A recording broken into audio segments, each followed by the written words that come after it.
अकोला जिल्हा रुग्णालयातील viral video प्रकरणाला आता वेगळी कलाटणी लागण्याची शक्यता आहे। व्हिडिओ काढणाऱ्या तरुणीनं जाणीवपूर्वक व्हिडिओ काढल्याचा दावा करण्यात आलाय। रुग्ण 2 मिनिटात कॅज्युअल्टी पर्यंत पोहोचलाय आणि 30 सेकंदाचा व्हिडिओ व्हायरल होतो। रुग्णालय अभ्यागत मंडळाचे अध्यक्ष आमदार रणधीर सावरकर यांनी ही प्रतिक्रिया दिली आहे। दरम्यान स्ट्रेचर मिळत नसल्याने पत्नी पतीला पाठीवर घेऊन रुग्णालयात फिरत असल्याचा काल व्हिडिओ समोर आला होता।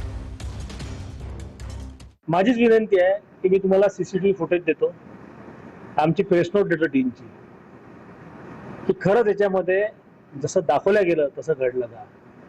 तसं घडलं असेल तर नैतिक जबाबदारी निश्चित स्वरूपात अभ्यागत मंडळाचा अध्यक्ष म्हणून मी किंवा आमच्या सरकारची आहे।